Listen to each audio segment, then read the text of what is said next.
tank plant. Yeah, we're live. The tank plant was the IX center at the airport, Yeah. right? Yeah. Right. So, and were they still building tanks there at the time? Yep. Wow.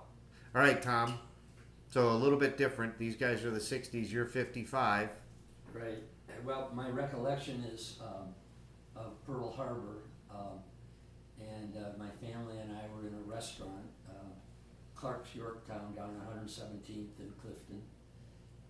When it was announced by the restaurant manager, came out and it was unusual that this would happen, that someone would address everybody in the restaurants. Everybody listened, and it was shocking. And what followed were air raid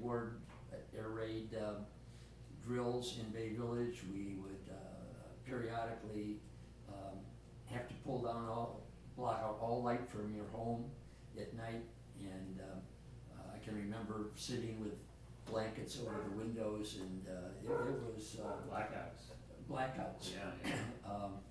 And it would be for a period of time when the volunteer people would go around to see if they could see a light. And if they saw a light in your house, they'd make a note of it, and they'd knock on your door and say, hey, you're endangering yourself and your neighbors. Wow. And it was really sort of brought it home. I was very young at the time, but yet you sensed from your family and your neighbors that this was serious stuff. No kidding. And then, of course, my dad was gone to the service for a number of years, and that did change our life in our home during that period. So were you were a kid when your dad went and served? Yes, I was 7 years old when he went in. Wow. Yeah. Wow. He went in for a couple of years. He went to, he was in the Navy, and he was in Okinawa. And actually, my prized possession in Buckner Bay, Okinawa, after the war was winding down and he was sort of in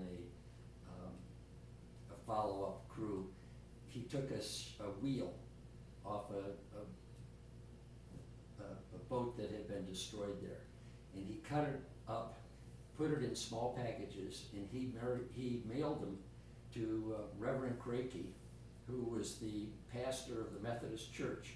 We lived across the street from the Methodist Church, and when my dad came home from the service, he bought the 37-pound hub in his suitcase. Wow. And I reconstructed it, and it's in my my office. And it's a wheel from like one of those amphibious boats or something? It's from a sub chaser. Really? Yep. How interesting is Quite that? a prize. But that's the first I've ever heard of blackouts in Bay Village, and I didn't even think about the fact that there would be volunteers walking around to see if they could see Civil light. defense people, yeah, helmets. Oh, and- there were. They Really? were, Yeah. sort of like a what do you call those hats? World War One, the old ones with the rims going all the way around. Yeah, sort of like a safari hat. Oh, yeah, okay. So is it like a volunteer position if somebody was a civil, Right. Yeah. and they would walk around and inspect? How long would a blackout last? Well, maybe an hour. Wow. I mean, long enough that they could walk around and judge and make sure everybody was cooperating. Unbelievable. Yeah, it was. Was that and like there the was no civil problem defense? with that because Was that everybody like the did. civil It was defense? civil defense. That was Yeah. called the civil defense, wasn't Yeah. it? Yeah, sure. Wow.